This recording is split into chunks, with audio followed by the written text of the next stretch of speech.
감염병의 상시적인 위협, 사회 시스템을 넘어설 수 있을 것이냐 하는 안치용이라고 하고요. 인문학자라고 소개할 수 있을 것 같아요.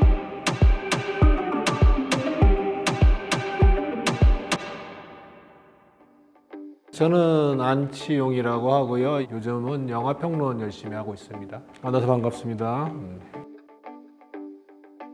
코로나19라는 현상은 전염병으로 보면은 한 세기 만에 나타나는 큰 사건이고, 흑사병이나 스페인 독감과 달리 인류 역사에서 어쩌면 가장 중요한 전환점으로 기록될 사건이로 저는 보고 있고, 많은 사람들도 동의할 거예요. 제일 유명한 전염병은 흑사병이죠. 흑사병이 유럽의 흑사병으로만 이제 알려져 있는데, 사실 흑사병은 팬데믹이었어요.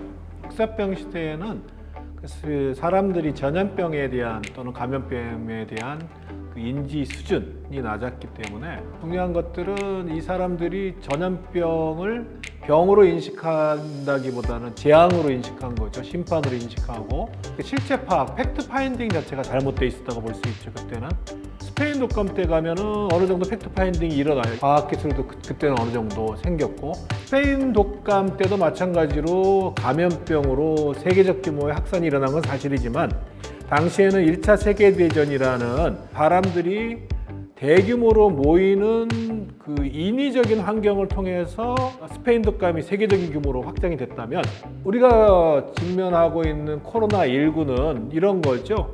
우리가 생각하는 일상적이고 평균적이고 보통의 환경 자체가 팬데믹을 유발하는 근거가 됐다는 거, 이게 가장 큰 차이죠.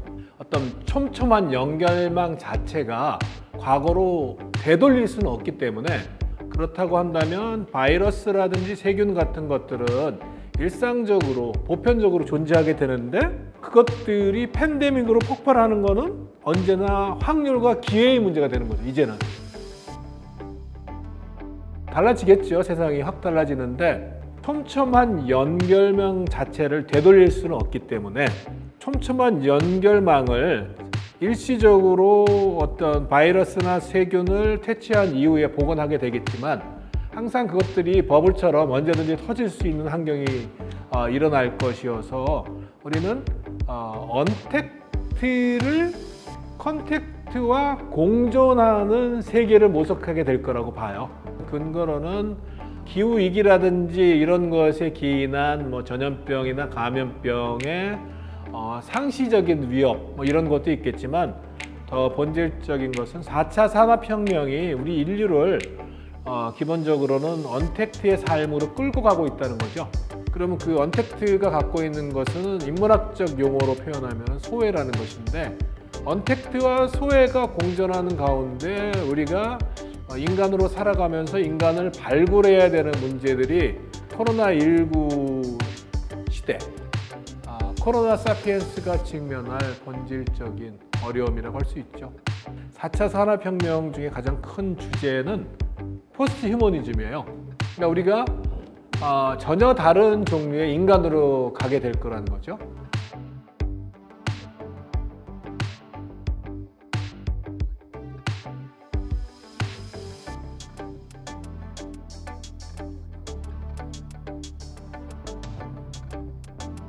위기가 생기면 항상 사람들은 위기를 돌파하기 위해서 희생을 필요로 하죠. 어떤 것들이 한계에 도달하고 넘어서거나 또는 위축되고 있을 때는 항상 뭔가 이 변화를 꾀하면서 희생을 필요로 하죠. 경제학적 용어로는 그거를 이제 비용이라고 하고요.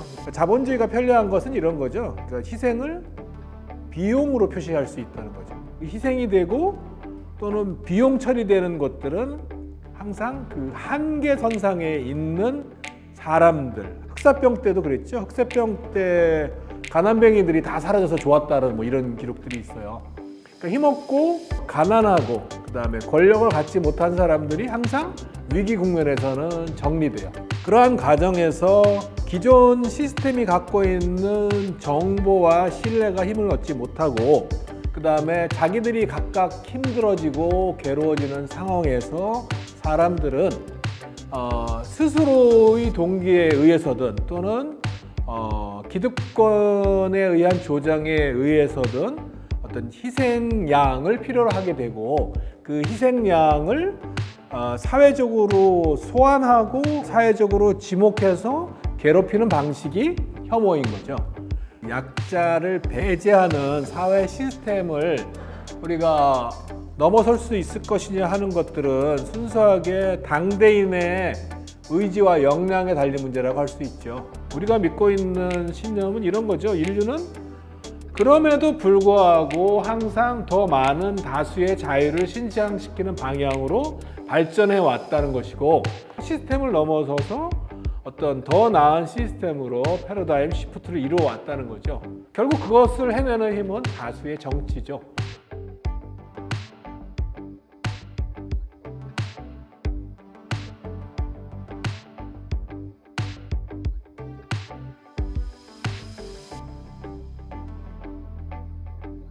이제 우리가 어떤 사회가 되느냐는 우리가 어떤 사회를 요구하고 어떤 사회를 위해서 분투하느냐에 따라 달린 것이지, 자연스럽게 우리가 어떤 사회로 갈 거라고 주장할 수는 없고요. 예측할 수도 없고, 모든 전문가나 지식인들이 하는 예측이라는 건 다 가능성들을 얘기하는 거죠. 우리가 그 가능성에 맞춰서 어떻게 분투하도록 격리하느냐의 문제인 것이죠.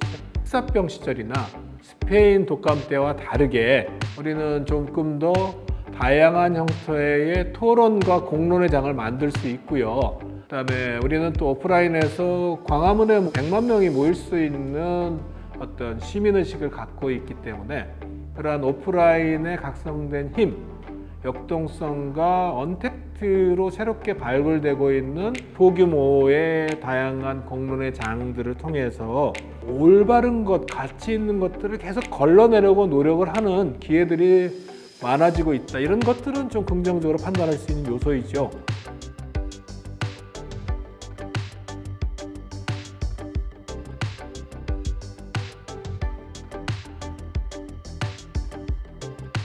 코로나 이후에 우리가 회복할 것은 정치라고 봐요.